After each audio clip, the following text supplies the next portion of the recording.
Okay, so should I do the Dracula voice this time too? Whatever brings you joy. I'll do the Willis. Dracula voice.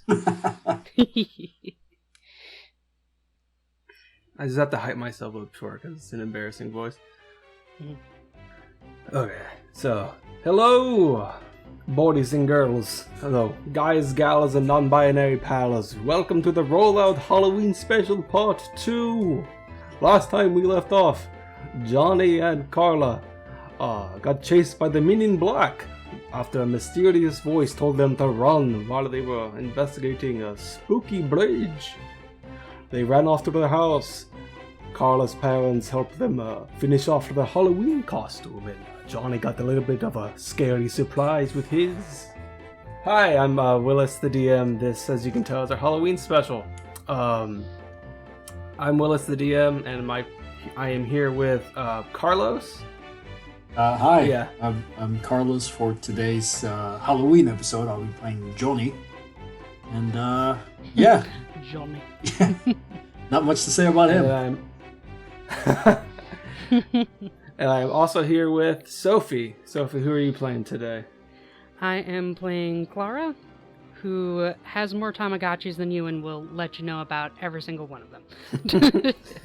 So, like Dracula said, we left off with the gang getting chased through the woods, doing a little bit of a dead drop to hide some evidence if they accidentally get their minds wiped. Got set up with a Halloween costume and left them at their house that night. But because this is not a Disney Channel original movie, we're going to cut immediately to the next morning of them getting ready. It is the day of Halloween. They still have to go to school because it's one of those crappy Halloweens where you have to go to school that day.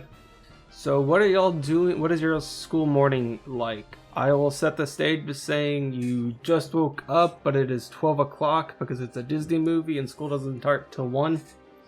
So what are y'all doing? I think breakfast is completely set. Is it a standard Disney movie thing? School starts at 1? Where you have to run to school, but it's somehow still the golden hour and not 8 in the morning. So, I think Clara's gonna wake up to the sound of their alarm, just kind of quickly throw their glasses onto their face, and immediately before doing anything else, there's like a handmade cushion on their bedside table that has each of the Tamagotchis laid out in perfect order, and it's just basically just going through and making sure that they're all fed, cleaned up, and everything, which ones are still asleep and everything like that. So takes care of that, puts them all in order over there, opens up their closet, and it's just the most neon crazy 90s fashion stuff you can possibly imagine. Just kind of goes back and forth thinking about, do they go with the bright neon orange base today and put the black accents over that, or go with the black and do the neon orange because it's Halloween and they're gonna go full out? So just put together the most neon but still Halloween-y colors you can imagine. Just all of these patches and buttons, probably a copious amount of Halloween-themed glitter haphazardly glued onto things. Very excited. Gathers up their Tamagotchis and everything, goes into the kitchen to make breakfast. I'm not sure if you want to have any input from their father or anything. Set the stage. What does the house look like that you're walking through in this original movie? Alright, so I imagine that they kind of live in kind of a trailer home kind of situation. But so it's a pretty small space, but it's very clear who has decorated what and whose stuff is where. I imagine that the dad probably works some sort of maybe industrial job, so he's got a lot of his kind of work tools and stuff. Mom stuff, very clean, very organized, very looks like traditional housewife until maybe you realize that certain things are in positions where that seems a little bit interesting, and if you peer just around maybe a photo frame or something, may or may not have a stash knife somewhere. She's Clara's mom doesn't mess around. She's been through stuff. And then you can see the stuff where Clara's definitely been working on things because it's just absolutely haphazard neon nonsense. So because this is like a teen movie, or is it the family that woke up 3 hours before they had to make a full like breakfast meal before school, or is it this the oatmeal family that? I feel like everyone kind of goes for what they need to go for. Like, I feel like they probably are on, like, a little bit different schedule. So, like, Clara left to their own devices will probably make an omelet and fill it with Lucky Charms. So, that's kind of how they approach breakfast. So they're the character in the Disney movie that just makes the gross food. Yeah. So while Clara's eating their Lucky Charms omelet, the camera's going to cut over to Johnny. What does your morning look like, Johnny? Probably in bed still. It's awake, sitting in bed. Hair looks already ready to go because it's just messy hair. Probably mom knocking on the door. You know, you're gonna be late. And then just sitting there, still laying in bed, ignoring. Maybe turns up some music. Probably The Cure.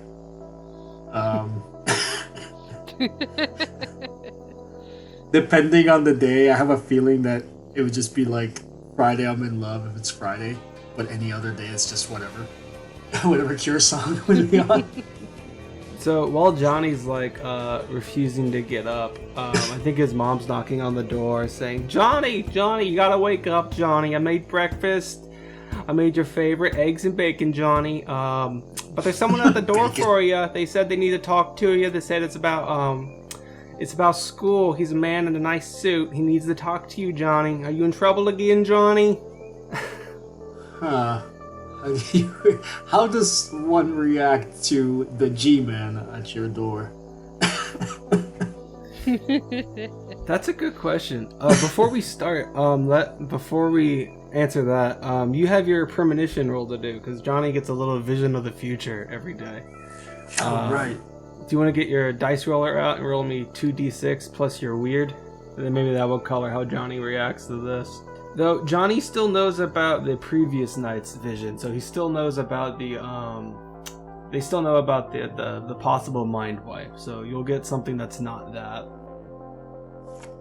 Alright. Roll plus weird. So we'll do the 2d6s and plus your weird. So 2d6 plus 2. Alright. Roll to 8. 8? Okay. On a 7 to 9, you get a cloud of images of something bad yet to happen. Mark experience if you stop it. So you passed, but you didn't get like a perfect vision. So I think as your mom is yelling at you to wake up, saying there's a man, she thinks he's from the school, he's asking to talk to you, gotta get up and eat breakfast. You have cloud of images of something bad that's gonna happen. You get, I don't even think they're not like concrete images. You see like visions of like a red tower. It's night and there's some sort of monster there. But you're not sure what the monster is. There's 3 figures, a big hulking figure, then 2 smaller humanoid figures, and then just this image of like a red tower. What do you want to do next? Okay. Two giant figures and one small figure, one human figure. Yeah, and one large figure and 2 small figures. Oh. And then a large red tower. Okay. Interesting. Alright, so probably just gets up. Doesn't really do anything. Probably has smeared eyeliner from the previous day, but realizes it looks kind of Johnny cool. never takes his eyeliner off. He keeps putting new eyeliner Yeah, on. it's got like really dark raccoon eyes all the time. He just likes the way it looks better because it's messier. It looks like he didn't care, even though he clearly did. Yeah. So, all right. Gets up, maybe throws on extra baggy shirt, and goes. Am I on a 2-story? I'm guessing I'm on a 2-story. Goes downstairs. Yeah, probably. You're in a nicer neighborhood, so it's probably a 2-story. Alright. I go downstairs, not really paying attention to much of the suspicious people. Suspicious person at the door. Just ignoring it? Yeah, just like not really even processing, just getting up because it's like, fine, mom, whatever. And then going downstairs. Not really ignoring it, but not really thinking about it. Like maybe not processing because it's still like, it's very, it's very normal, mundane morning thing to be told it's time to get up for reasons I don't care about. So it's just like, ooh, someone's from the schools here to yell at you. Yeah, whatever. Let's get this day over with. Let's get that bacon or whatever. Yeah, so you're under this sleepy morning idea that it's just like another guy from like not juvie, but right underneath that. Those are the truancy people. They're like, you keep skipping school. It's or whatever. another. You're like, okay, it's another. In your early morning hit, like, great. It's another truancy guy. Yeah. You're you like, can wait until I'm done with breakfast. Johnny's like, it's not technically truancy if I'm doing schoolwork, and it like is actually him just working on his music videos for the club. Also, I every time we talk about the music videos, just in my head cuts to just like under the bridge, just kind of standing around, just in front of a camera. There's no movement or anything. He's just standing around. There's a lot of the camera moving, but not a lot of Johnny moving. Yeah. While Johnny's like having visions of his next music video, we're gonna cut back to Clara. Clara, you're getting your gross omelet ready. And the phone rings, and because this is taking place in the year 1990X, it's a phone hanging on the wall and has a long spiral cord. And it's ringing off the hook, you know. I think it does a thing. You might like ignore it at first. It does the 3 rings, but then there's like a 4th, and then a 5th, and then a 6th. Like it's ringing way longer than normal. What do you do? Well, that seems very out of place. So naturally, they're going to investigate. It's 12 o'clock in the morning. Who calls at 12 o'clock in the morning? Yeah. Just like ringing off the hook, and it's like, I don't think the phone's supposed to do that. So just like, having confidence in their genius, fact, kind of their backups and everything. It's just like, worst come to worst, there's enough in their multiple stashes of freaking information around town. Like Clara, they're very confident in themselves. Like far more confident than they should be, I think. So are they gonna go answer the weird? Oh yeah, phone? they're just gonna be like, "Hello, Clara speaking." Okay, so it says, yes, hello. I'm from the phone company. We've had reports of a large bird in the area that's been causing havocs with the phone lines. Have you seen anything? Large bird. Just kind of, kind of gauging the situation. Just like, her parents had told her, like, hey, if anyone calls and they say they're from the phone company, like your parents have definitely read the Mothman Chronicles. No, it's just like more like, like they're both aware of like scams and that kind of thing. Oh, gotcha. Like I like to think that like their mom like knows all the ins and outs, and it's just like, yeah, that's a scam, and then the dad's just like looking a little bit sheepish in the corner because he's fallen for it at least once. I thought you were going with we know we're over on the phone bill, but we just haven't paid it. Maybe that too. But it's just like large birds. This is gonna be a little bit off, but maybe you should try down by the school. They have a couple of hawks that nest up there, and I think they get a little too close to the transformer. Can you roll me read a bad situation? Sure. That's gonna be the 2d6s plus your sharp. It'll always be the 2d6s, but then read a bad situation is your sharp. Okay. Unless you have something that tells you to do it a different way, because some playbooks get that. Not really a different way, but I do have suspicious mind, which tells me if someone lies to me, I know it. Okay. Yeah, but as for the roll, I got a 10. You got a 10? Yeah. Okay. Well, I'll send you the questions list on Discord again, but also just because you rolled a 10 and that's like best case scenario, or like talking on the phone with this guy that says he's from the phone company, you realize that like his way of speaking is kind of odd. Like I wouldn't describe it as unhuman, but almost sounds like someone like heavily is reading from a script. Even like when you like even when you respond with something that like wouldn't be on the script, like, oh no, you should go check down by the school, like his response is almost like he's reading something. And then you're talking on the phone, probably walking back and forth with this like long corded phone, and you spot a large unmarked this time white van at the end of the drive. That's not Dad's work van. It's like, just kind of very casually while talking on the phone, just walk over to the front door and make sure it's locked. And then you get to ask 3 of these questions. And we're not going to read them out every single time. Alright. That'll take forever. Okay, read a bad situation. Let's see here. Do you want me to read them out loud for the audience? Read the ones you're asking. And I think that would be okay. Let's see here. Ooh, these are good ones. So first things first, the first question they're going to ask is, what's my best way out? You know that you said you live in like a trailer. Is it like a double wide or is it like actually like a trailer?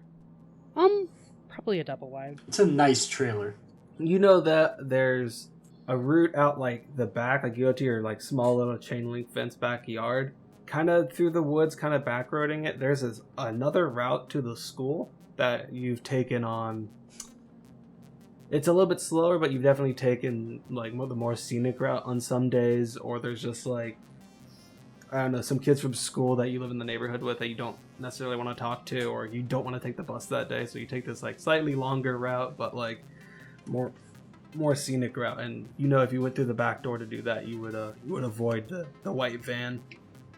Okay. All right, and then next one will be, are there any dangers we haven't noticed? Because I'm pretty sure that they are already like, yes, the classic phone company call about the birds, definitely the FBI. Like, so they're just 100% assured in their probably very not factual evidence. While you're kind of waiting for him to respond to like the next thing you're gonna say, there's this like kind of low white noise frequency also coming through the phone. It's different than the white noise frequency of like just the normal phone line. And you notice that like it's kind of giving you like a mild headache. And it like slowly gets like more intense, but like not louder, but like it still feels more intense even though the volume's not changing. And then you remember to Johnny telling you about the that we're gonna forget about I forget his exact words, but like we're gonna forget about this night. I think those were the exact words, actually. It was very like, we're gonna forget about it. Yeah, so you hear him echo those words in your head, and then you're like, this static feels weird. It doesn't feel right. Okay, so I'll do the last question, and I think at this point they have a plan. We're gonna see what happens. So was it 3 questions? Yeah, 3. Okay. What's the biggest threat? What's the biggest threat? The biggest threat is you're confident that you can get away through the back route, but your parents have to leave for work, and it's parked in a way that the van's parked that they would have to pass by it. The biggest threat is that you know you can get away, but you know your parents are still here and they're gonna leave soon. And if it can't get to you, it might try to go for someone else. Ooh, that's gonna mess with them a bit. Because if it's just them getting messed up, like, Mhm. you know, they almost take that as a challenge. Like, that's I finally get to fight them, you know, that kind of conspiracy theorist kind of shebang. And while you're thinking this, your parents are still in the house. I think your dad's probably making his breakfast, which is leftover sausage and like stuff right out of a can, you know, like leftover sausage and like hash browns out of a can or something. And then your mom's like probably drinking coffee on the big recliner in the living room. Maybe not a breakfast person, more of a morning coffee person. Ooh, I'm gonna have to think for a second of how they want to go about this. So basically, what they're gonna do at this point is what they're thinking is they're on the phone with this person, clearly who's trying to mess with them, and obviously is trying to get something in that'll affect their memory. But you know, kind of with this idea in their head that they're talking to someone who is directly involved in this. Like, they're trying to think of a way to basically incite these people, either by getting them mad or by implying that they're the only one involved with this so far, to basically convince them to come after them exclusively instead of their family. It's going to be like, oh, you know, yeah, the birds over at, you know, that kind of thing. And, you know, maybe they're just going to be like, it's just like, oh, and, you know, I saw you guys last night, and, I hope you're good at playing tag. Hangs up. I don't think it has time to respond. It's like, playing tag. We're talking about the... And then like this, do you hang up and you just drop the phone? Yeah, just like hangs up, puts it back on the wall, and just like, hey, Dad, the phone scammers are calling again. Don't pick up. What was his voice last time? The phone scammers. Kind of Oh, rough. damn it. And he like goes, and he gets up, he goes underneath the counter and like pulls out like a machete. He's like, they're not gonna get me this time. so proud of Clara's dad. But just like with that, and then just realizing that like the van is there and time is ticking, just gonna like freaking just like slide that omelet onto like a plate and just head back to the room and just be like, hey, sorry, I gotta head out real quick. I think I'm gonna take the scenic route today. Like, sorry, I gotta get going. Like, and I think while you're retelling of that, your dad's like, "Han, the phone scammers are here again," and he like tosses her a bat, and they both like get ready. Because I think they're also into conspiracy theories, and so like phone scammers like to them is code for like FBI or something. Like, I like the idea that like maybe everyone in the family has like a different conspiracy. So like dad is like it's the government and mom's like it's the reptilians. Like your mom kicks over the coffee table and pulls out like a big comical shotgun and it's like, we're gonna get him, honey. It's like a shotgun that's just like filled with like a combination of like vinegar and salt or something, or something that's supposed to like make the lizard people lose their disguise. Oh yeah, she thinks the and, FBI's like, vampires, fucking, like, and he thinks they're trying to like kidnap him. Water balloons, you know. Yeah, she kicks over the dining room table and pulls out like a garlic necklace. Beautiful. So, Clara's gonna go ahead and hop out the back door and head towards the woods. As you do that, the van like doesn't do a burnout, but slowly starts driving down the route that you would know that would lead to school. And then we're gonna cut back to Johnny, and Johnny's mom's like, "Did you talk to the man at the door yet? I think he's another one of those truancy officers. You haven't been skipping Johnny, have you, Johnny?"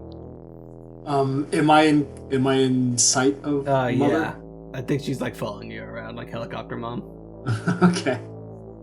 I was wondering if she was like in the kitchen or something and then realized she was talking to herself. No, she's like following you until you do the things she asks you to do. She's like probably very annoying to Johnny.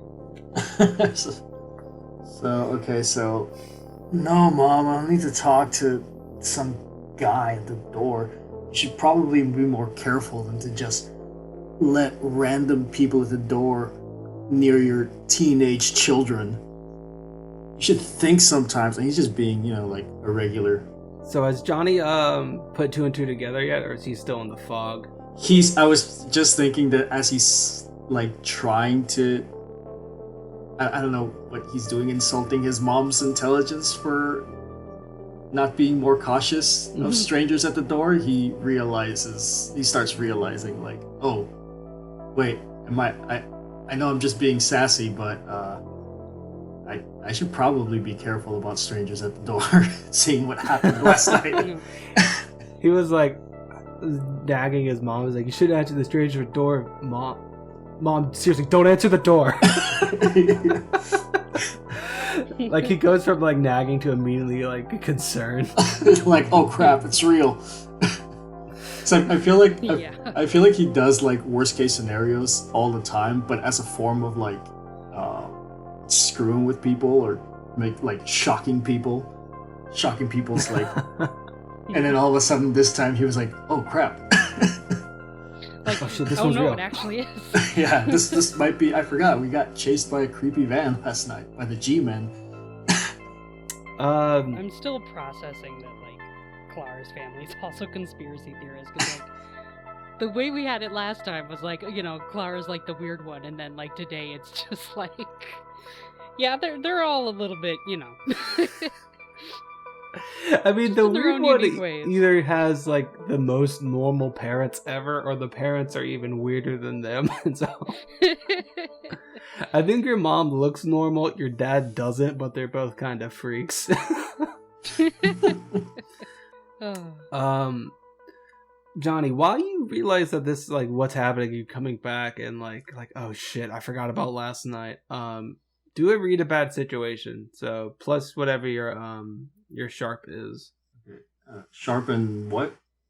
Sorry. 2d6. Oh yeah, everything's 2d6, right? Yeah. Ooh. 10.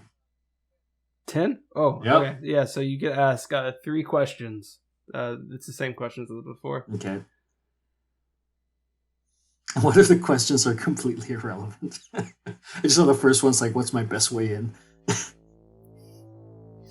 And they can be, how I always run this, is they can be just questions inspired by this list. So anything that like you want to ask that's like kind of like figuring out what's going on about this bad situation works.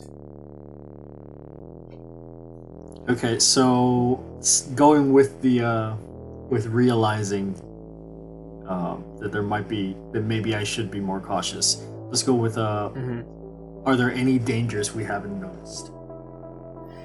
Are there any dangers you haven't noticed? Well, I think he's panically like looking around, and your front door has this kind of like window at the top of it, like this little round window with like, you know, the white wooden like little cross beams that divide into 4. And you see that like there's this pale-skinned white man, like incredibly pale-skinned, kind of odd features,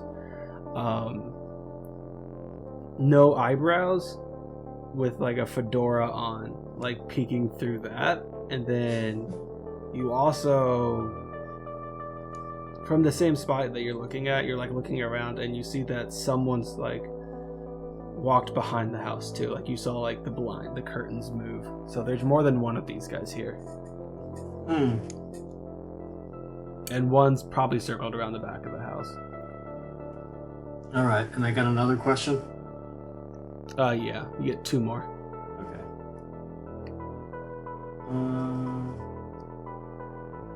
What's my best way out?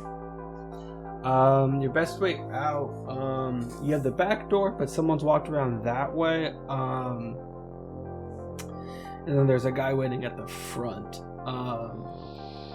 You know, because you've done it many times before, your bedroom window opens completely, and there's like a little wooden vine like thing that like there are growing vines up the side of the house that you've climbed in and out, snuck out of the house many times, and that they probably wouldn't expect you to go up that way.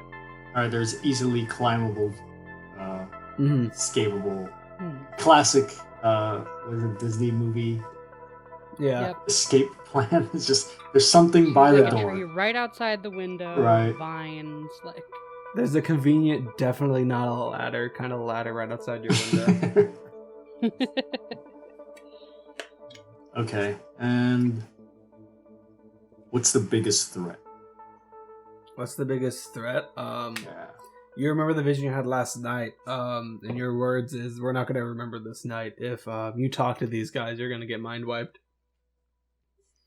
Okay, so I know that I already put everything together then. This is definitely the people from last night. Yeah, you almost have like a flashback to your previous vision of like, you're like, oh shit, this is when it happens. Like, I answered that door, think it's a truancy guy. He flashes me with a red light, and then I can't remember anything. Okay.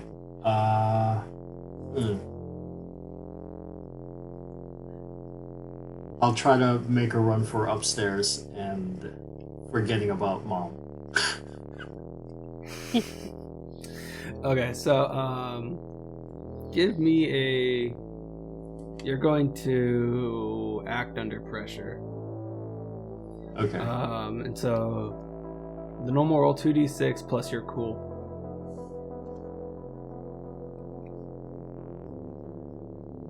Huh. All right. 8. 8. So on a 7 to 9, the keeper's going to give you no worse outcome, a hard choice, and a price to pay. Yay! Mom dies. You run through the house.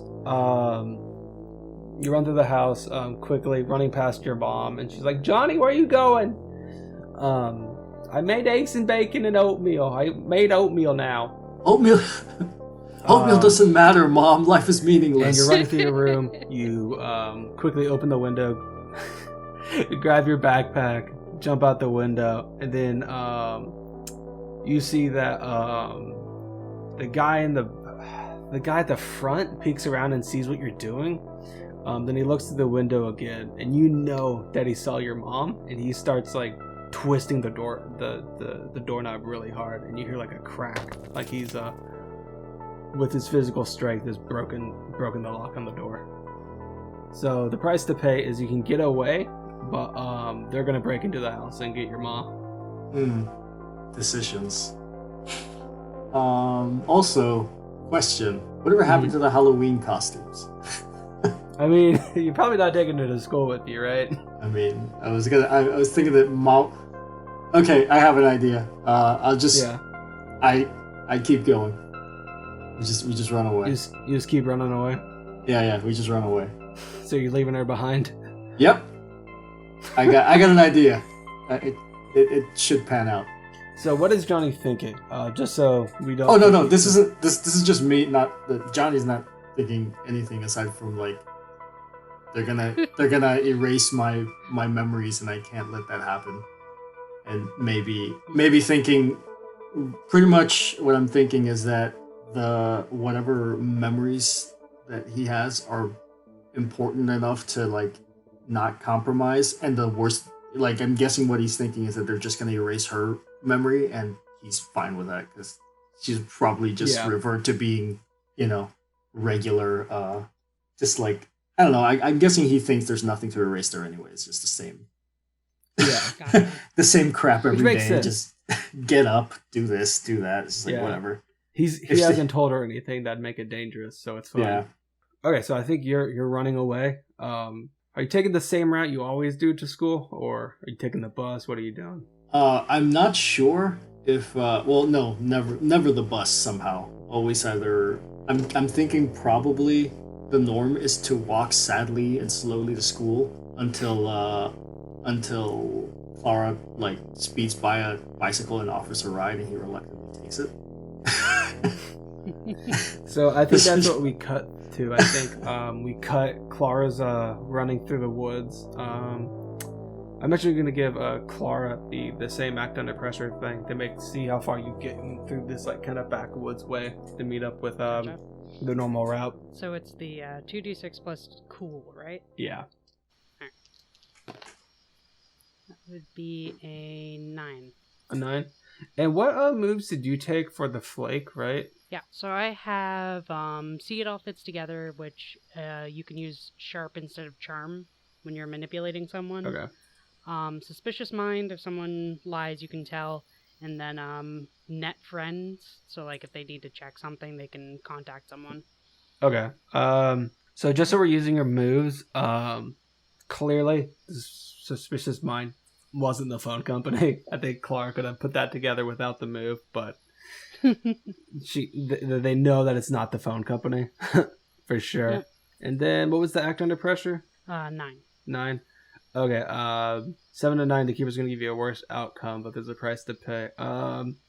I think you definitely are escaping them now, but you saw them drive away, and they're not gonna get you now, but they're gonna probably try to get you at some point later, like today, like you're getting away for now, kind of thing. Gotcha. And then we cut forward. You're taking this long path, kind of going through some brush, not going straight through the woods, but some tall grass, some rocky, probably walking almost on like equivalent of like horse trails, like kind of thing. Gotcha. Like there's a worn down path, but it's not an official path anywhere. And then you meet up with Johnny. I think Clara kind of Johnny walks by some brush, and Clara just like stumbles out of it. Like, Johnny, like, coming right out of the woods like the freaking gremlin they are. So what do y'all do? Did they try to get you on the phone too? I'll like more enthusiastically than ever before. I kind of hold Clara by like the shoulders and be like, "It was the G-men. You were right. They were at my house." So, like, just for, like, a moment, there's just going to be, like, this very bright glint in Clara's eyes of, I was right? Like, it's like, someone finally said it, that isn't me. After that, I'll probably be like, yeah, they tried to get us through the phone, and they were, like, sitting in the van outside the car. I think my parents will be fine. Dad got out the shotgun, so we're fine. Ooh, question. What's I'm not sure how much Johnny knows about the family as to whether or not that's frightening or not. What's do we have a name for Johnny's mom? No, y'all can name your parents. What's a good name for that character? Trying to think. Debbie? Deborah. Deborah? Yeah. Deborah. Okay. Oh God, is he gonna call her? He calls her by the first name, doesn't he? Yes, of course. Okay. Of course. So, like, rude ass child. Yeah. It's like, yeah, they came by the house, and Deborah was about to open the door for them. Luckily, I got out of there in time. And then I also want to throw in there that I like to think that we're somehow competing in theories of like, it's the G-men, like it's a government or it's demons. So I'll throw in there that, but there's a chance that they're still working for the Dark Ones. The Dark Ones? Just to throw in there that. Just rolls their eyes and is just like, you know, not to take this, not to discredit you or anything, Johnny, but I will have you know that they were using a, like, and they're just gonna like look off in the distance and they're just gonna fudge a freaking number, just be like a 41 kilohertz sine wave in the phone call. That's 100% FBI behavior. Like, That's FBI behavior. They just go back and forth like this all the time. There's some lines about how technology and magic are really just the technology is just a front for dark magic as well. Something like that. I don't know. We're just fighting about technicalities on what's more possible. So like Johnny's interpretation is like anything that like crazy or supernatural that happens is like demons, while Clara's just like it's some sort of it's like, the government technology or aliens. Like, you know, different interpretations. So y'all are having this conversation, like trying to figure out what conspiracy theories, what and which ones is it demons, is it aliens, is it the government? Yeah. And y'all, this whole conversation I think makes it like your entire walk to school, because you had to walk to school because you had to surrender the bike to get away yesterday. And you get to the school and it's clearly the day of Halloween. Everyone's like chatting about their plans. And you see Kevin and Oscar like walking together again out of Kevin's car. And they're the ones that told you about the big owl last night. Oh, and the school's like decked with like Halloween gear. Like there's pumpkins everywhere. It's like school spirited to the nines. It's one of Clara's favorite days. Everything's orange and black. Like even they've changed the school like colors to orange and black. Like somehow they've swapped out the school logo with like an orange and black variant. The bright colors and monsters everywhere just speaks to their souls. Yeah, some kids are in their Halloween costumes, some aren't, but some people, they're all talking about what they're gonna be as. The kids that are too cool are saying they never do anything like that, and they're talking about a party they're gonna go to. What do y'all do? I'd like to think first off that since the mascot is the gorilla, any like pictures or whatever the school mascot pictures like on the sign or whatever, they just put a pumpkin over the head, like a jack-o'-lantern over the gorilla head.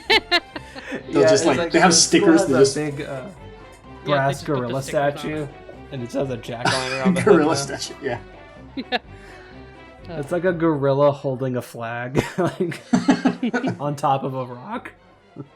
They just put a jack-o'-lantern on it. I'm trying to like think in my head if Clara had time to grab their costumes since it's pretty elaborate. I'd imagine that if they do bring it to school, it would be like in its own dedicated, like pretty much like onboard like passenger bag. So Like how big it is and all the components. I'm not sure if they had time to grab that or not. So I can say that that the plan for Halloween was that y'all have the school. What did we decide? An AV club to go to after school each day. And so I think a lot of your costume is at school, and you brought the like electronic parts with you to make the finished touches. Because generally, if you have an after-school club, it's gonna last right up until the time to go, and so your club's gonna start their trick-or-treating like route, or they're going to party route right after the club. So you can say like a bulk of it's at the school. I got in the locker. I got an idea / suggestion for Clara's thing that works in character. I once had a training for I don't remember what it was, but it was like preparedness, and it was done by this dude who was clearly like a conspiracy nut, like always on, always on the edge. And he basically said, it's like he's got a backpack ready to go everywhere. He's got one in the trunk of his car, one under his desk at work, one in each closet in this in this house, just in case he has to grab it and go anywhere. But that's the. So like you're just gonna open their locker and there'll be like one in there. There's one like next to the door in the house. Yeah, they just probably got like one stowed in Johnny's room somewhere. It's like, take care of this. Just hands it to him and he's like, okay. Yeah, that works in character. I like that. So what's y'all's plan? You see everyone getting ready for like, the school's Halloween events today, walking to the first period, and you see Kevin and Oscar walking along in front of you. They're in the AV club with you, and they're the ones that accidentally gave you the tip about the large owl that scared them. So Clara's definitely going to want to walk over and just kind of try to pry for a little more information. Not sure what Johnny's up to and what's on his mind. Probably just follow Clara's lead. Not really being like, yeah, let's go, but more like Clara walks over and Johnny's just like, okay, it probably is the government, and she probably knows what's going on. I'm not gonna make the mistake of admitting that out loud again, but I'll follow her lead. Their lead, sorry. Yeah. I like how Johnny knows it's not demons, but he really wants it to be demons. Yes, that's pretty much the thing. Like, it makes sense. Like, everything makes sense for it to be the government. But Johnny says just like, no, it's gotta be. The demons are working for the government. Yeah, it's one of those things where you're just like getting your results first and working the hypothesis after. Yeah. It's just like, so yeah, I'll let them take the lead. We're let them just hang out. So what are they doing? Are they going to confront them directly, or what's their plan to get some info out of Kevin and Oscar? So Clara's not the most socially conscious, so I imagine they just kind of slide up and like put their elbow up on the locker and it's just like, hey guys, how's it going? You and like kind of looks off to the distance like, you guys seen any weird stuff in the woods? Just like direct to the point, just like. Roll me manipulate someone. It'll be your charm. And can you get a cool thing for that? I'm going to use the see it all fits together stat to use my sharp instead of my charm. Alright, cool. Okay, I'll kind of sarcastic. Well, as a quote from a movie, I'll just say, you can't just ask people if they've seen something weird in the woods. Clara's just like, shush, let me handle it. Alright, so it is a 10. A 10? Okay, on a 10. If you get a 10 plus, then they'll do it for the reason you give them. If you ask too much, they'll tell you the minimum. They'll tell you the minimum it would take for them to do so, or if there's no way they'd do it. They say, I think kind of finishing each other's sentences, Kevin starts and he's like, seen anything in the woods? No, we haven't seen anything in the woods. Like, we don't go to the woods. It's stupid. Then Oscar's like, yeah, we haven't seen anything there. We definitely don't go to the woods and like, hang out together at night. We don't do that. We don't even go to the woods. Has someone tell you we go to the woods at night? We don't go to the woods at night. Let me think for a second of how Clara's gonna respond to that. It's like it's bleedingly obvious to them that it's like, you know, just like, yeah, these two totally don't go to the woods, and we've totally not run into them hanging out before. And so with See It All Fits Together, you know Kevin, at least from his perspective, is not lying about they didn't see anything. Like, that's the truth, at least from his perspective. And then, gotcha. But they are lying about that they don't go hang out in the woods at night. Obviously. Let me see. What are they gonna try and extract from that? I also think they're like upperclassmen, like they're driving and they're seniors, like they're definitely your upperclassmen. So I think what they're gonna try and do with it is kind of approach it from, you know, kind of like as a fellow rebellious teenager kind of angle. They're gonna try to go at it. It's like, oh, yeah, that's fair. You know, it's just that, like, it seems recently like a lot of the kind of, you know, old folks and everything, they've been kind of like weirded out, like maybe there's something kind of interesting happening out there, or some sort of thing that's running around, and of course they're being all weird about it, like just kind of trying, like, pitting it as like a us versus them kind of situation, and like, you know, if you've seen it, I might think you're cool, kind of. So that Kevin says, like, nothing weird's going on out there, and then Oscar's like, yeah, nothing weird, but then he kind of looks at Kevin. He's like, I mean, it was pretty interesting. And then, but you know, they're not talking about the same thing you're talking about. They might be hanging out in the woods with quotations around that hanging out in the woods thing, but they're not talking about the same thing you're talking about. And I think Clara knows that they don't remember what they saw in the woods anymore. So, like, probably them just, like, immediately realizing, oh crap, they've been wiped. Just like, yeah, because the last time you talked to him about it, you got like a fear response. This time you get a they're embarrassed about something response. Oh. Like, you're asking, and basically Clara went up to them and asked them, like, what are you doing in the woods? Yeah. About their makeout spot. And they're like, no. Gotcha. It's just not like the fear response that we saw a giant so, like, evil bird. Picking up on that, they're just gonna kind of be like, oh yeah, you know, you guys don't do that kind of thing. Just like, you know, quietly, like a, you know, either like, depending on how well they know them and that kind of thing, it's either gonna be like a, oh, you know, they're dropping it, or it's gonna be like they know but their lips are sealed. Like I got you. Like, all right, so what's y'all's plan after that embarrassing encounter? Are we gonna move on to the next thing? So I think, like, Clara's definitely gonna, like, turn to Johnny and just be like, they got wiped. Whether, like, Johnny actually knows that terminology or yeah, not, what it means. It's like, you can connect the dots on it. Okay. I'm trying to think of a sassy thing to say, but... Are you going to tell them about the second vision you had this morning, about the Red Tower? Oh, you know what? I completely forgot about that already. Glad you're here to remind me in world. Or out of world. That's what I'm here for. Yeah. Yeah, absolutely. Because it also seems ominous and demonic with the figures in the red towers. So, so yeah, well... it definitely relayed a message. I forgot what it exactly was, but it was. I had another vision. 3 figures in the dark. 1 big monstrous figure, 2 humanoids in a red tower. Okay, so glint in the eyes. I'll also add maybe a little more flair to that description by saying demonic red tower, large, undescribable. Eldritch horror. You know, just just in some of that. sprinkle in some more like colorful. Let's move this towards demonic more than just a random tower and random humans. Clara's just sitting there like, yes, definitely the Greys. Yeah, does not care about any of the. I'm just like, but they're definitely gonna take that seriously. They know at this point, based off of what happened, that like Johnny, yes, 100% predicted what was going to happen. Like they're gonna take this deadly serious. Like it's just like Red Tower.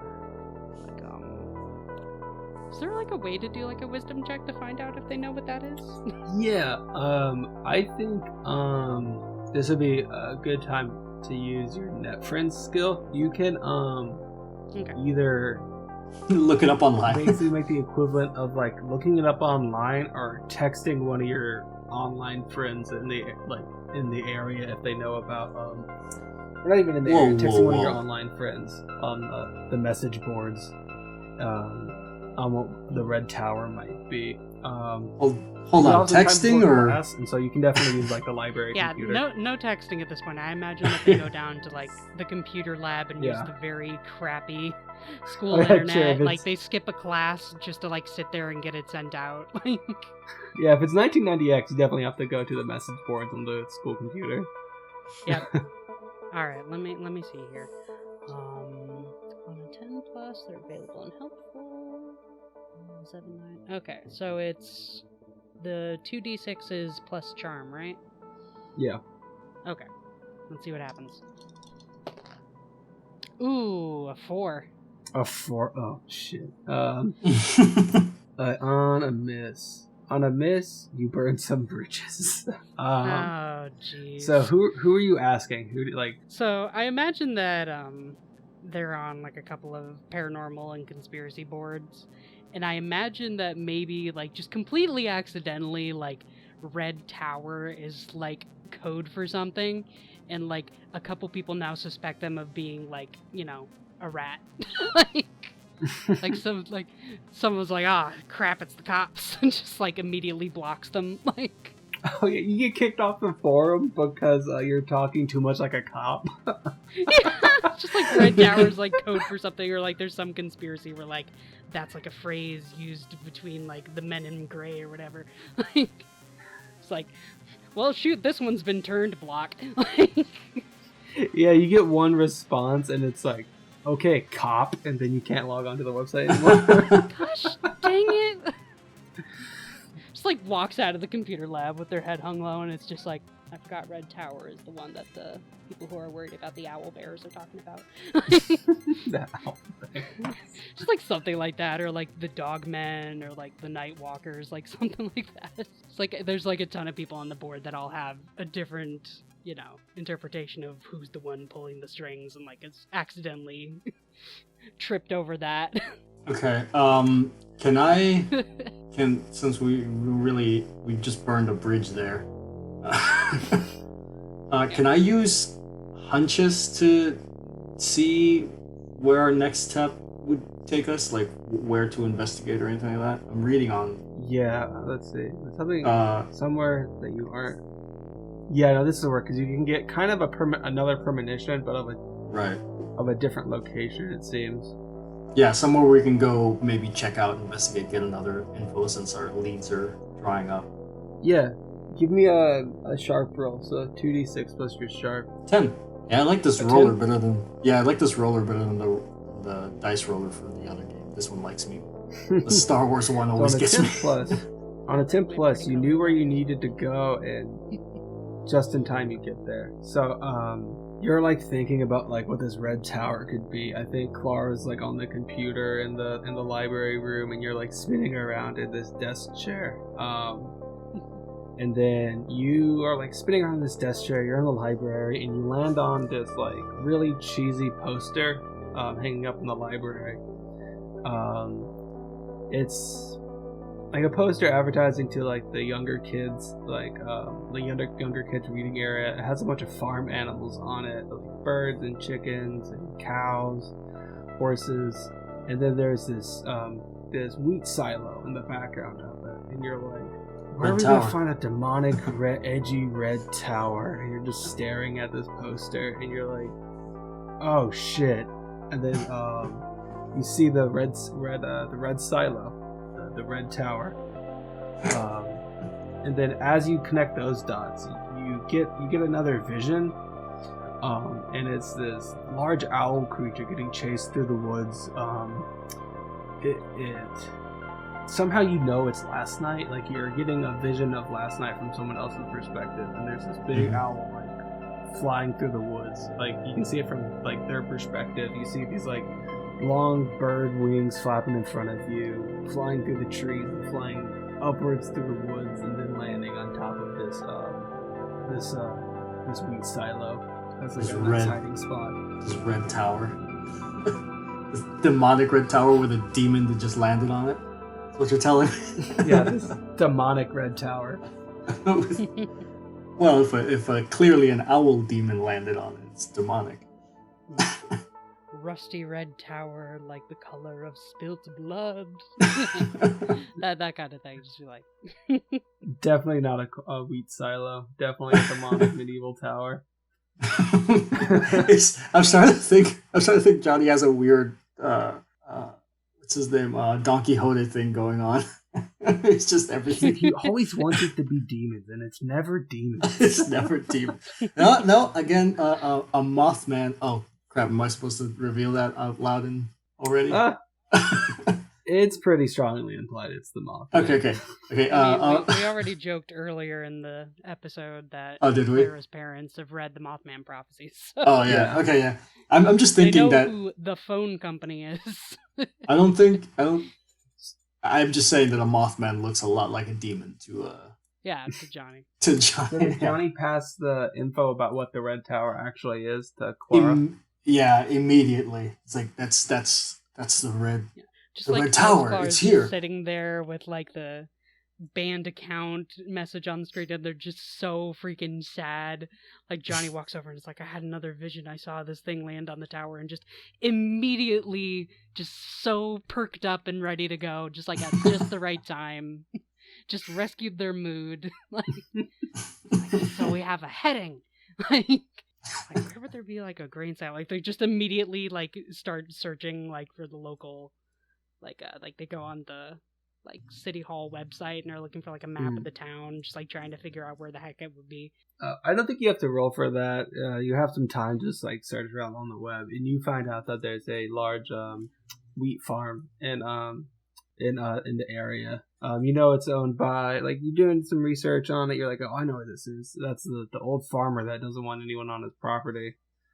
People always mess with his cows. Like, you know where it is. Then I think after you find that, we're gonna do a little bit of a flash forward, a little bit of a montage of y'all going through your classes, going to math class, history class, and in classic Disney movie fashion, you spend more time in the hallway talking about stuff than in class. And then we can quickly what does it look like when y'all are in class before we flash to the next thing? Like what is y'all's attitude towards the classes you're taking at this like gifted and talented school? So like Clara is like, they pay attention, but like the way that they like interact with the material is very much from a perspective of like their view of the world. So like history is always like listened to, like the lectures are listened to with a bent of like, like trying to think what would be like. So like aliens helped found America, so like where is their influence in this story? And like math is about like thinking about how they can use it for like their robotic stuff. Like, do they have a biology course? Probably. So they're probably spending all their time in there just daydreaming about like all the weird, horrifying aliens that are out there that have these different things that are being lectured about, like talking about like fractal symmetry and like bilateral symmetry for different species and different stuff on the plate, and just like we're gonna find a freaking fractal alien one of these days. Like, yeah, I think we get like Clara's definitely smart, but like, they have a focus. Remember to mark another failure, another point of experience on Clara's sheet for the net friends. Okay. I think we get a flash of Clara's like notebook, and it's like there's like some notes. One says like pyramids, aliens. It crosses out like no, but like founding of America, aliens. Yes. Like Clara doesn't believe in like the racist like ancient aliens theories, but they do believe that like America was founded by aliens. Yeah, just like like Aztecs, no aliens. Egypt, no aliens. America, well. Oh yeah. Definitely. The aliens are capitalists. Yeah, capitalism was created by aliens, not the pyramids. Yeah. And what does Johnny's day in class look like? I feel like I know, but I need you to tell me. Just nothing. Just sitting there. There's nothing. Just nothing. Even if something's going on, it goes through Johnny's head. Doesn't matter. Maybe at some point, just puts his head down and on the desk, and thinks about not being there. I think it's like that kind of montage where like Clara's montage is then like actively participating in class, even though it's like maybe the wrong answers. And then Johnny is just the same shot of the same table with his head down, but the room just changes around him. Yeah. That would probably make a better music video than Johnny has ever come up with, but yeah, he's accidentally in a really cool music video in this montage in the movie he doesn't know he's in. Yeah, or everyone else also is sped up and he's just in like slow motion. Yeah. That's exactly what I'm imagining. That's exactly what it looks like. Just like, yep. And I think it fast forwards to the AV club meeting. You all know you have to go to the AV club meeting. Like participation is mandatory. Clara's probably there because they have to for like graduation and everything. Johnny's there probably because you don't get to use the cameras if you don't show up to the meetings. Yeah, he's there for the equipment and everything, and Clara's there to check a box and also make some money on the side with the Tamagotchi business. I forgot you have a Tamagotchi face. So I imagine that Clara isn't even like super interested in the money side of it. It's just to have like the bragging rights of knowing that like everyone in this school relies on them for their Tamagotchi's lives. Well, like, what's the easiest way to see all the Digimon like alternate evolution lines is to run through many Tamagotchi and Digivices as possible. Mm-hmm. Yep, and just it's like linking them game. up and battling them, and it's just like, whoever's hired me is gonna, their battle like history's gonna be like a little bit worse, but consider I get to have Metal Greymon. Yeah. you're grinding your Digimon on theirs, like purposely, like just spreading it out enough that like no one quite notices unless they're like at the same like skill level as they are. Yeah, but all that matters is that you end with Omnimon and their Digimon didn't start. It's fine. There you go. And, maybe every once in a while, just to keep things going, like they make sure that at least someone's Digimon gets to like Monzemon or something. Just like a really nice outcome. So everybody's like, yeah, you gotta go have Clara take care of it. Like they're playing the system. So they know what they're doing.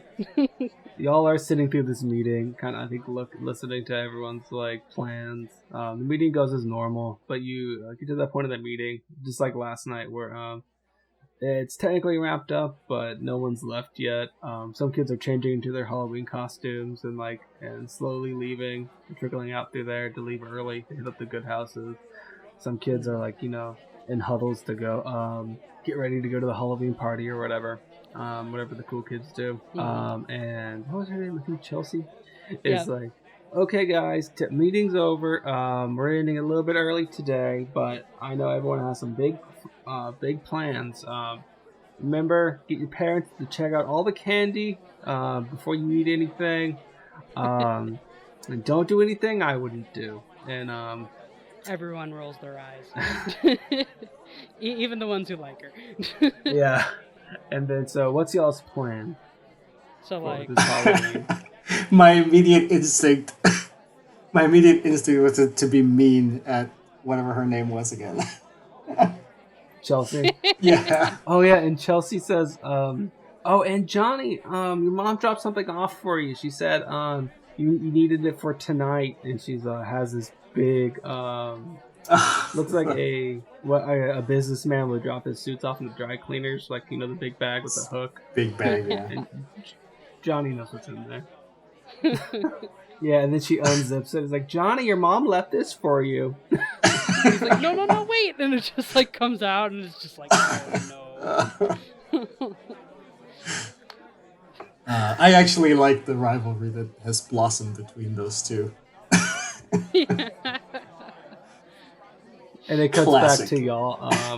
Alright, so Clara's definitely like hunched over a table in there with like all their like robot costume parts laid out, and totally doesn't have like an acetylene torch that they've borrowed from the shop lab down the way, and is just kind of like getting the last bits of the circuit board put together. Just like, just like, everybody close your eyes for a second.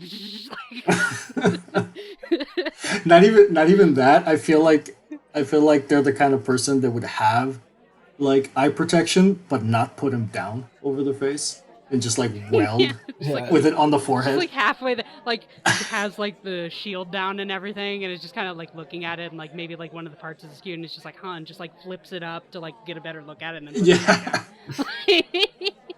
And they're definitely like not a welding mask, like welding goggles. Like just a hot mess, but at least it works. Minimum protection, but the coolest look, Yep. Just like finishing stuff up, and like, so like, just given the fact that like the bacon costume has been revealed, and just like Clara's just gonna be like, walk over to Johnny and just be like, hey, it's okay. Just like comfort him and just be like, you have my sympathy. Like, is Clara gonna try to get him to wear the bacon costume? I think Clara knows their friend well enough that, like, hey, if you want to, like, throw that in the garbage somewhere and go as yourself, I'm not going to say anything. Like, just be like, we never got it, or, someone at the AV club took it, or, And Johnny's not going to put it on, but he is going to take it. He's going to take it? He's going to take it. He's going to be like, and grab it from whatever her name was, Chelsea. Chelsea. I don't even know if that's the name we used last time, but now her name's Chelsea. It doesn't matter. Her name's Chelsea. Doesn't matter. Just grabs it and like... Okay, I've pronounced Clara's name like 3 different times. Names are inconsistent. We're good. Clara. Yeah, sorry. Yeah. I keep trying to say Clara like Clara. It's all good. It's half my accent and I've said I'm Clara multiple times. I think I accidentally said Kayla at one point. I was pretty sure in the intro it was Carla the whole time in the intro, and I was like, is that right? Do I remember that wrong? It's perfect. Now it's a running gag. It's perfect. Actually, yeah, I like that too. Clara defies the concept of gender and the concept of names. It's just a C name, just a Carla, Clara. Catherine, so what is Clara and Johnny's plan for tonight? Are they going trick-or-treating, or are they going on a little monster hunt? Consider maybe both. Yeah. Consider getting some candy on the way towards... Yeah, Clara's like, they have put freaking effort into this costume this year. They want to show off the LEDs that totally aren't a freaking, like, fire hazard on top of all this cardboard. They are going to get out there. They're going to get some freaking candy, and they're going to munch on that candy while they're on the way to the demonic tower. So y'all have a route planned for the demonic tower to go through the neighborhood. What does y'all going there look like? I'm guessing Clara's wearing a robot costume. Yeah, like, Clara's having the time of their life. Oh yeah, have you described what the robot costume looks like? Because I'm thinking the Iron Man suit. No, I keep imagining the Lego Mystery Mini robot from a couple years ago. But what does it actually look like? The Lego blind bag figure. Let me see. Like a robot bag. We have technology. I want to see this. Yeah, I want to look it up too. Oh yeah, that's just about right, actually. So I imagine that it's very blocky and just like has used like scraps of plastic and stuff and duct tape and haphazard paint and just like has just cranked this thing with LEDs. It'll be in the Twitter description of the announcement post and one of the thumbnails for the YouTube video. So perfect. Everyone will get a chance to see what we're looking at. Yeah, just very blocky traditional robot. Maybe has like a pair of tongs taken from like the school cafeteria and using those as like the robot hands. Like beep beep. I like the idea that looks. I like the idea that it looks like one of those toy robots that just shoots sparks out of their mouth. Yeah. Intentionally or not, given Clara's experience with electrical engineering, but So what does y'all Halloween route look like? Going to the demonic red tower. I'm guessing it's one of those like circular, not circular towns, but very radial towns where it's like the center's like a park or whatever, and then there's like or a school or something central that holds the town together and that was built around it is what I'm assuming because it gives it that very Halloween slash Disney original movie feel. yeah. Yeah. You could have like the flying shot of like the nice suburbia like houses, and then that leads off into like the woods behind it, And then maybe after the woods is it going to be after the woods or is somewhere nestled between it where the tower is? That is a good question. I think it's near the bridge. So y'all have to go, but not like through the woods. So especially because y'all wanted to hit up some of the houses beforehand. So I think we see y'all leave. Clara is in the robot costume. Johnny has this big laundry bag on a coat hanger with him, probably slung over his shoulders. Y'all hit up some of the houses, like the ones that are known for having like the good stuff. Yeah. And then y'all have to take this gravel road leading to the farm, and it leads to this barbed wire, like made out of wood and barbed wire kind of fence, like made to hold cattle in, and y'all can see cresting over the hill The tower. the tower. And just for fun, what's the best move for this? Or is there a good move for it? Roll, just I think 2d6, and I want to see how good y'all's like Halloween haul was. 2d6 plus nothing. Ooh, a 4. I don't think you got very much. All right, Carlos. What did Johnny get? I got a 9. A 9? Yeah. Okay, not bad. I think Clara has a bunch of like I don't know. What's Clara's most hated Halloween candy? Probably like... Because mine's like lemon heads. Like a bag of lemon heads would be just the worst case scenario. I feel like they don't like sour candy very much, so it's just like a ton of like sweet tarts and like, airheads and that kind of thing. It's just like, ugh. Oh, like the bad I chalky like and sour stuff? Yeah. I like the idea that like, Johnny, who isn't even wearing a costume, got like way more like praise and extra candy and stuff than like Clara, who put in like a month of work. Well, because they think he's dressed as a vampire. It's just his natural look. They just go to a house and someone's like, "Oh, look, honey, it's one of the Lost Boys or whatever from the Lost Boys movie." Yeah, like every house, he gets a different reaction to what he's this is Edgar Allan Poe, nice. Yeah, this was 90s, right? Right. People were just like, "Oh, look, it's the Scissorhands boy." The Scissorhands boy from that movie. I think everyone likes Clara's costume, but the hands of it are like kitchen tongs, and so you just keep grabbing the smallest stuff out of the bowl, which happens to be bitter, sour, chalky candy. Taken out by their own hubris. Yeah, like the costume's great. Just muscle control is not like happening with it. So I share my candy, by the way. You share candy. You have one bag of okay candy and one bag of terrible candy, and you see this tower in the distance. Yeah. Give me an actual check that's in this game.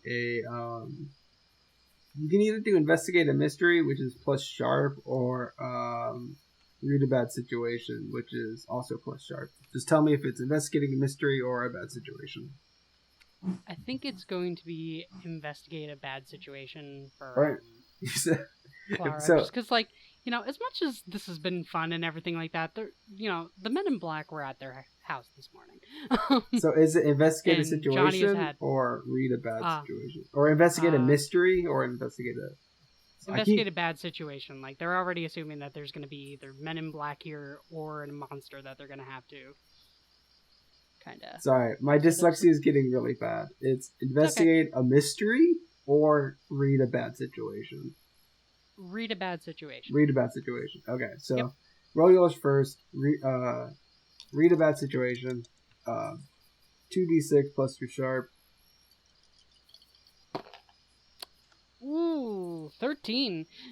13. Huh. Alright, so 3 questions. Alright, so first one is going to be, what's my best way in? What's my best way in?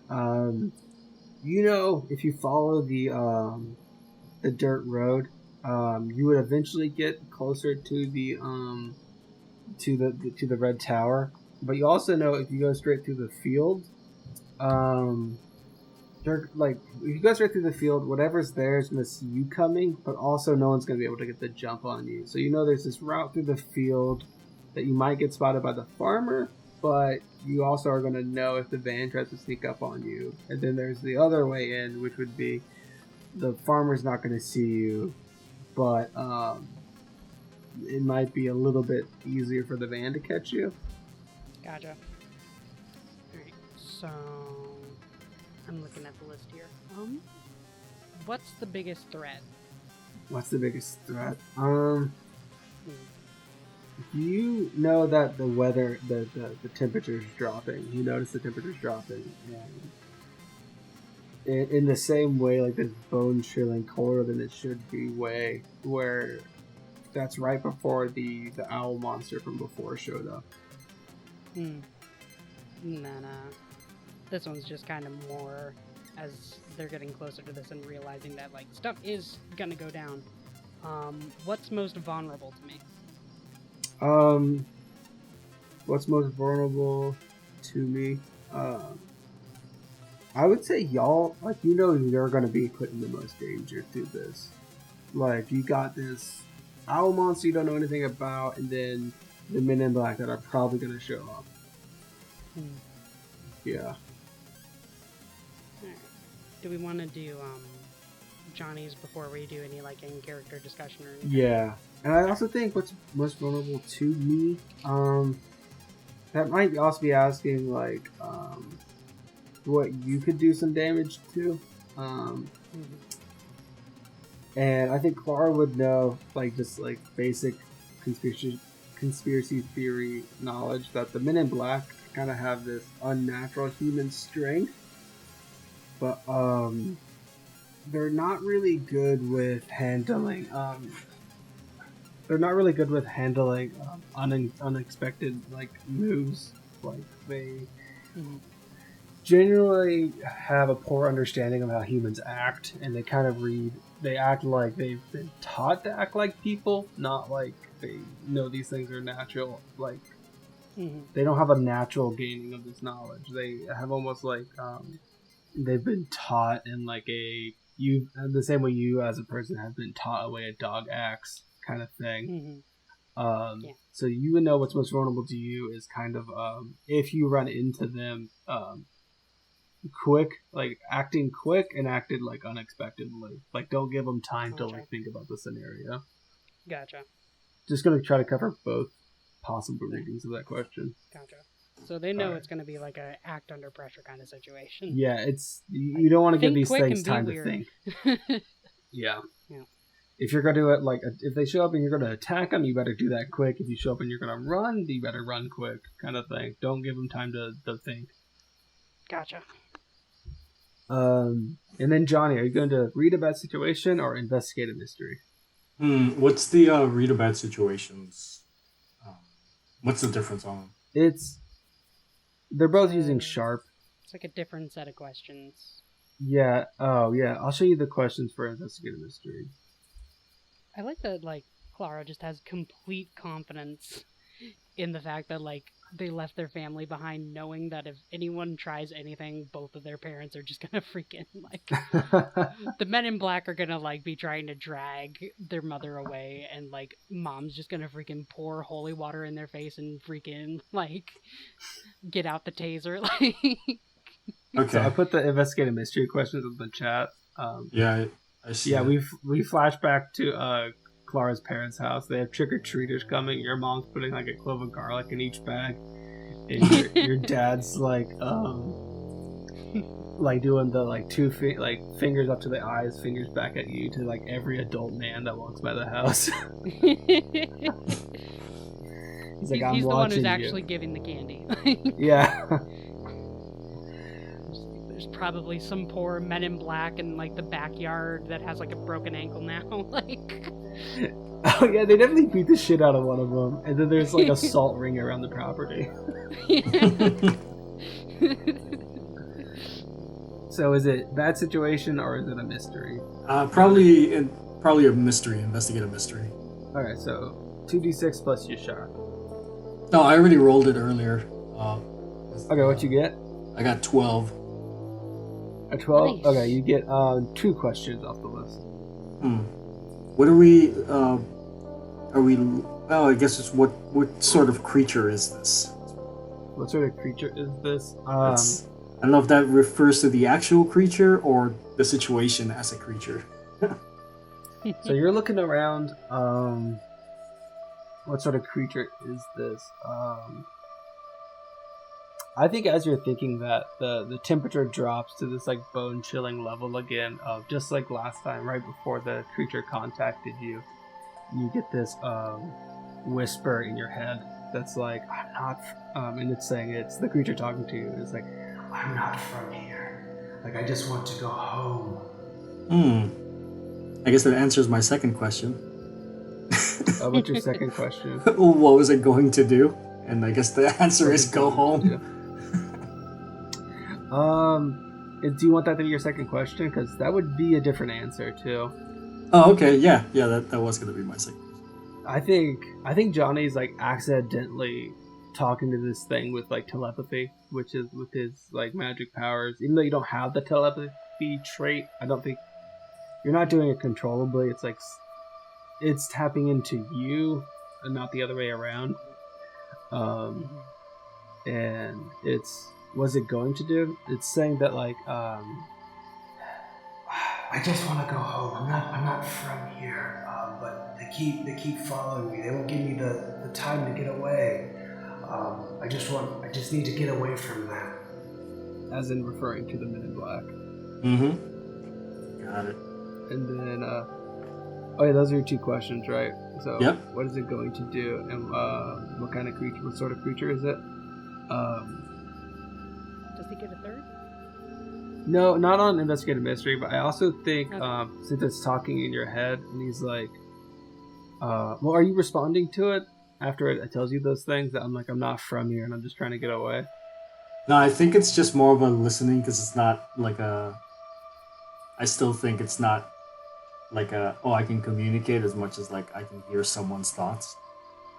Type of thing, or maybe not even someone's thoughts, but like I have the feeling of what they're going on. It's more like an empathy thing, I think. I think more in depth. It says, he's like, I'm not from here, but I'm also. It's not a location. It's not a place. It's the time. I'm not from here, and I'm not from Wynn. I'm hiding at the tower. Can you help? All right. I'll realizing all this as it's coming, it starts clicking in my head, and I'll turn to Clara and be like, it's against the agents. It's like really like frustrated trying to get the words out. It's the demon is not with the agents. The agents are against we have to help. The demon wants to go back to hell. We have to help it.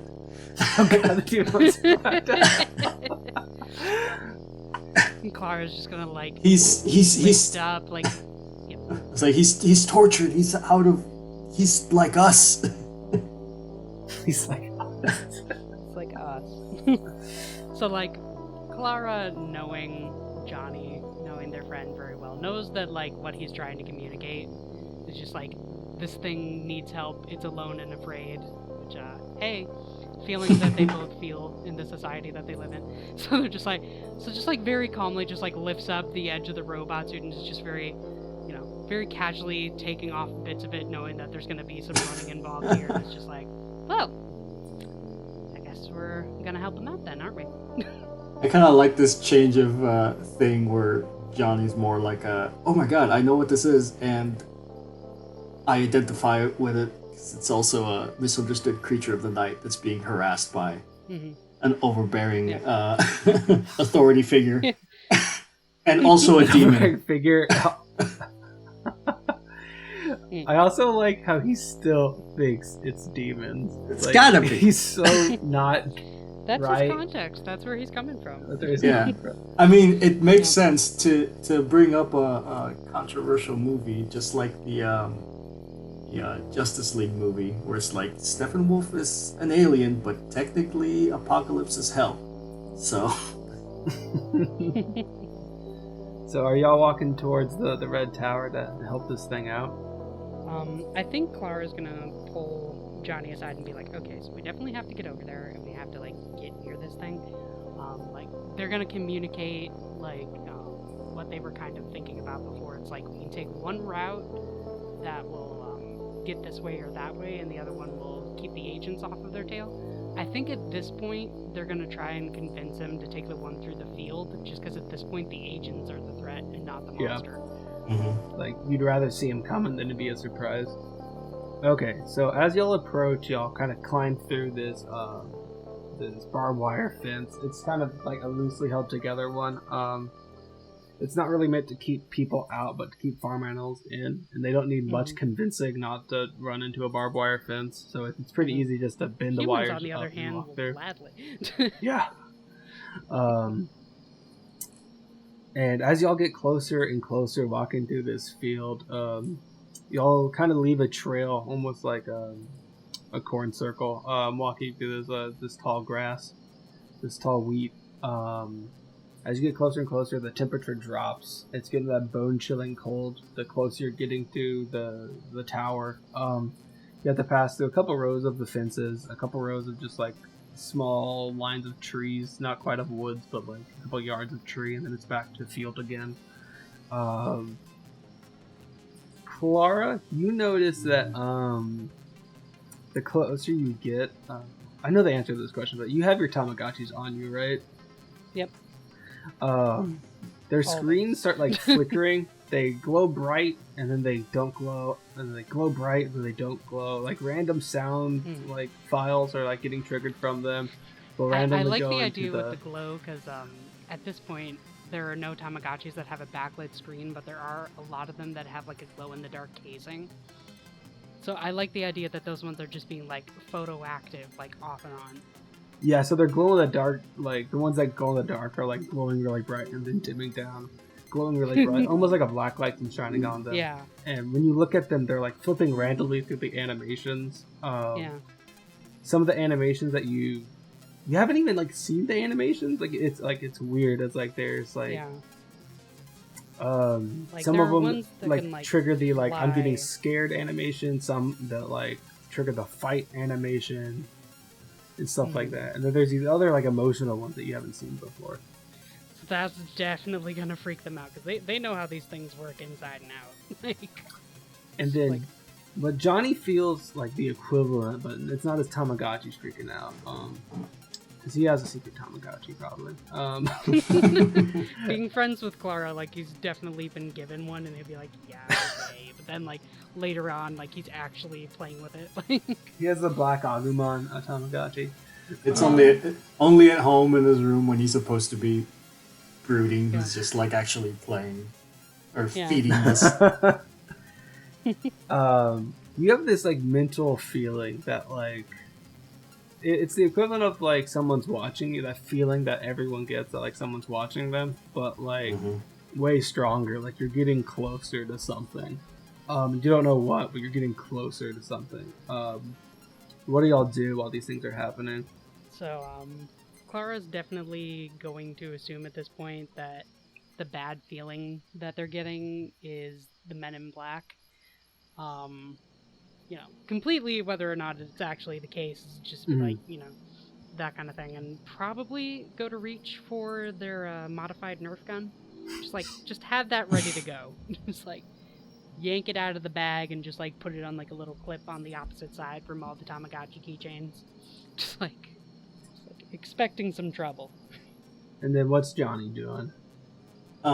Just gonna continue walking, maybe dramatically raising one hand towards the direction and walking that way.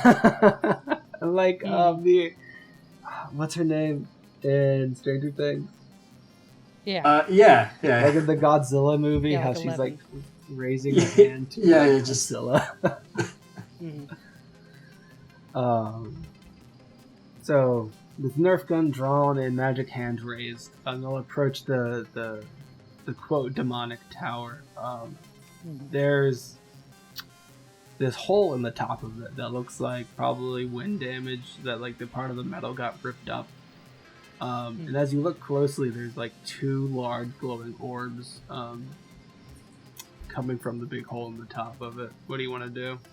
So, do you want to go first, Carlos? No, you go ahead. Okay. Alright, so, Clara, upon seeing that and knowing that Men in Black don't have those kind of eyes, is just going to be hi? Not very loud, just not sure if it understands English or how it's communicating. It's Johnny obviously understands it, but they don't know how it's communicating. Just hold on. I like to think that so I didn't know we were coming up to it this close, but I like to think that while the hand was raised, the eyes were closed as Johnny was walking forward.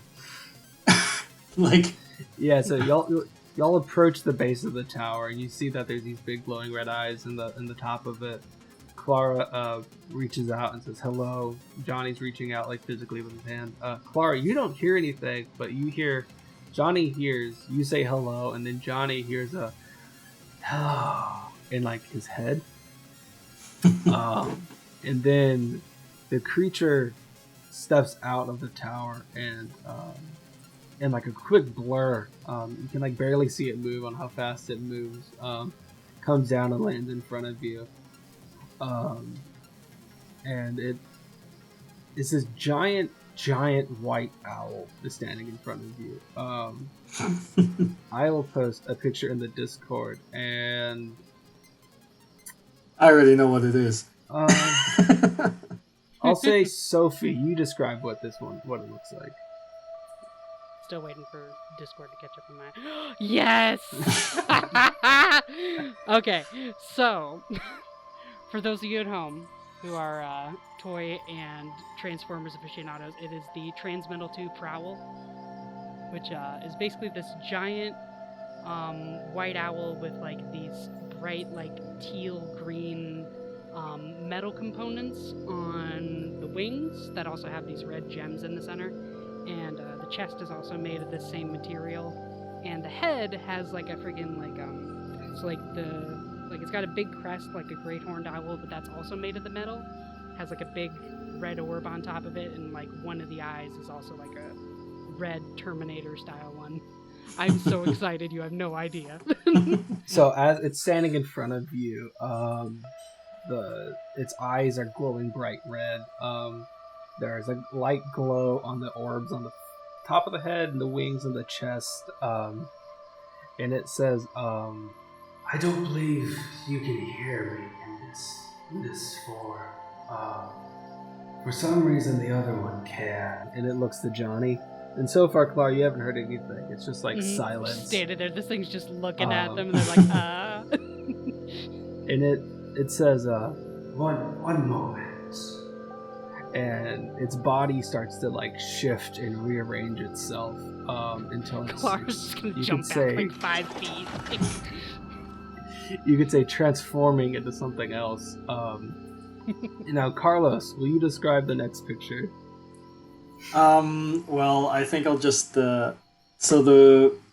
describe the transformation of it. basically it stands up taller, its legs unfold, its head flips down, revealing another head. The wings spread open, and arms come out from what looks to be between the wings and the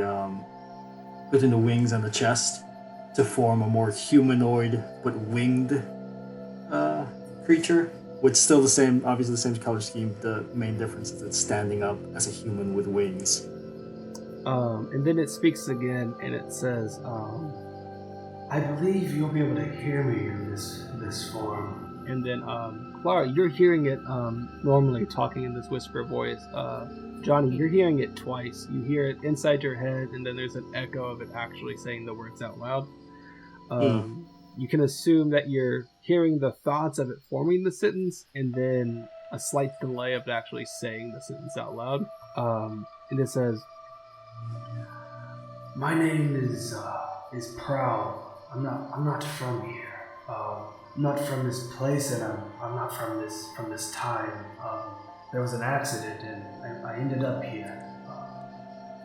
It's probably dangerous for you to be speaking with me, but both of you piqued my interest, and I think there might be some way for you to help. and he looks to Johnny, and he's like, You're interesting. Humans should be able to communicate in my beast mode. and then he looks to Clara, and he says, You also interest me. It seems your people have come into contact with my kind before. You carry many pieces of Cybertronian technology. I hope he's not referring to the Tamagotchi. clearly, he's definitely referring to the Tamagotchis. It seems someone on this planet has found scraps of our being, parts of our technology that's sold it to the younglings of the planet. It's quite concerning. The care you take care of them has interest. It's quite concerning. It's quite concerning. Clara's mind is just going a mile a minute. So much is happening all at once. It's like just like not only actual like freaking like space-time displaced creature here, two different forms, talking about their Tamagotchis like it's freaking magic. Oh my gosh, they're having the time of their life.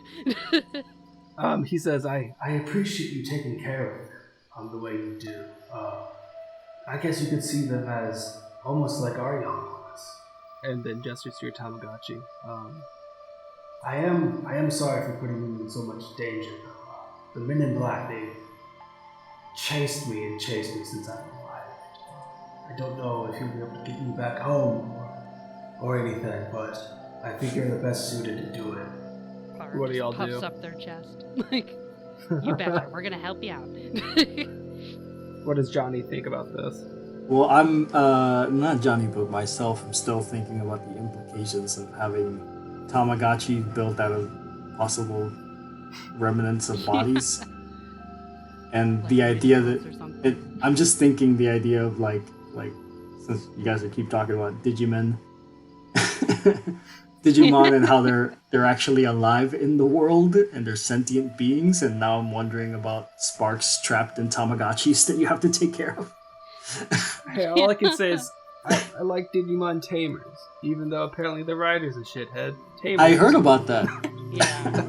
Oh, don't get me started, man. If you want more of that, add us on Twitter. We won't talk about it on the podcast. All I do on Twitter is rant, so. Yeah, the one time I'll tell you to at me on Twitter. At me about Digimon. And so I think as you're having these like realizations, you hear the sound. Actually, no, you don't. Roll me read about situation. So plus you're sharp. Okay. Ooh. 6. 6. Clara's distracted. So Clara's distracted. What did Johnny do? 10. 10. Okay. I'll give you a little bit of the founding information, and then you can ask 3 of the read about situation questions. Okay. as you're trying to figure out, trying to somehow make this seem like a demon and not an alien robot, comprehending that the Tamagotchis are actually alien technology, you hear the sound of a vehicle driving towards you. And you turn around, and while Clara's distracted by talking to Prowl, you see this van driving through driving through the fields with pieces of a busted barbed wire fence in its grill, driving towards you. Oh no. So what's your 3 questions? Are there any other dangers we haven't noticed aside from the van and the giant robot? There aren't any dangers you haven't noticed. The van and the giant robot would be the only possible dangers. What's the best way out then? So you're like, shit, what's the best way out of here? Looking around. The van's coming right through you. It's going flat. They're like flooring it through this field. It's bouncing up and down. They're just running through the barbed wire fences that are there. You look around you. It's like dense forest in like all directions, like too dense to like run through. And then you turn around and you realize you're talking to a giant flying owl. Yes, I was thinking. All right, and what's question number 3? It'll go in line with seeing that Prowl is the victim of persecution by this government organization. It'll go in line with that realization, which is what is the best way to protect the victim, in this case, Prowl. I think as you're thinking that, you turn around and Prowl says, We must go. They've arrived. I've been avoiding it because I didn't want them to find it. I'll take you to my ship. And then he scoops both of you up in his arms. And I don't think we've given a height reference though, but he is very tall, 8-9 foot tall, just this massive robotic man. Picks you guys up in like both his arms, and he's like, Are you ready to go? Clara's like, yes. Having just the best time. You're gonna see a spaceship? Heck yes. Like, everything's worth it. See a spaceship? Hell yeah. Slightly disappointed by a spaceship and not, whatever hell ship. Sacrifice circle. Yeah. Maybe whatever. the demons are from space. Whatever porthole to hell just goes like, yeah, I guess. It's like, I wanted you to say pentagram, but okay. Yeah. And so I think he grabs you by I think not even by, he grabs you very like gently, not by the back of the like scruff or anything, but like picks you up in his giant robot arms and spreads out his wings, does like one huge flap, and you all like rocket up into the air. And we can see the camera switches perspective from the van, and we just see this these 2 glowing red orbs like rocket into the sky. And because I'm a jerk, the camera cuts again as this giant robotic owl flying with these 2 youngsters in its arms, these 2 terrible children in their arms, flying towards the camera, flying through the clouds, and the credits start rolling up the screen as it starts flying off into the distance. And so, one last bit of character interaction. What are y'all doing as the credits are rolling? Gosh. As the credits are rolling, what are y'all doing while being flown away by Prowl? Gosh. Oh, that's a good question. I think like Clara's just gonna like turn to Johnny and just kind of like give him the look of like, I told you so, but like also just like say, hey, I like to think that I kind of know what's going on here, but I don't think we would be here if it wasn't for you. Thanks, bud. Yeah, but sadly, you were right.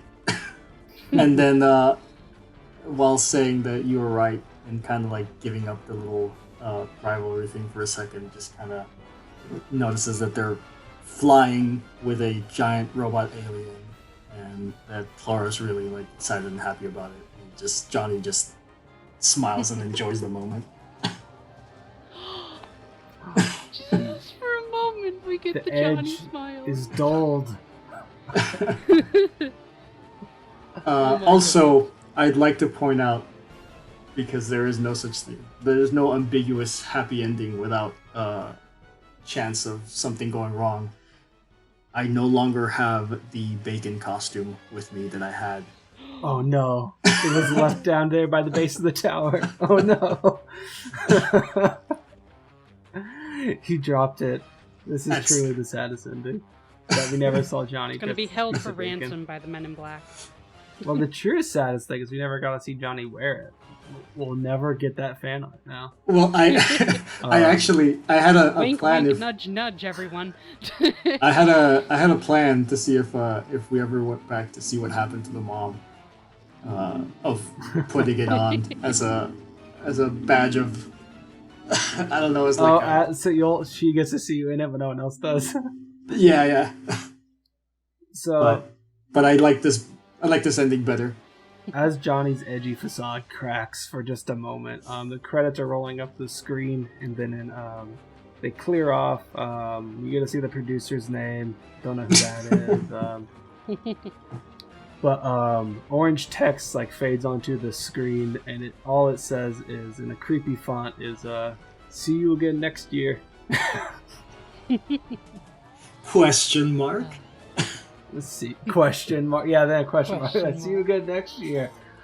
And like as the question mark comes in, it's like with the blood drip effect, and there's like a sting in the background music where it gets a little creepy. And then the Beast Wars music plays softly in the background. Yeah. Softly? I don't think you can play that softly.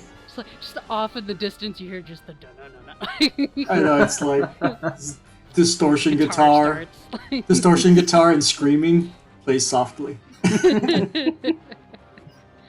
Oh my gosh, that was wonderful. I told you it turned into Transformers. I really like that Superman moment.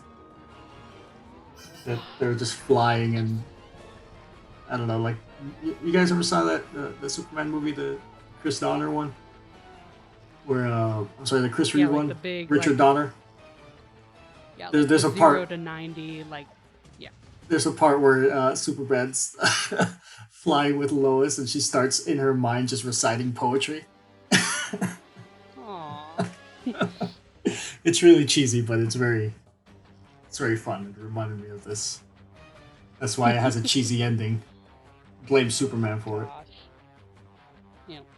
And the slightly horrifying fact that Tamagotchis might be spark fragments. Oof, yeah.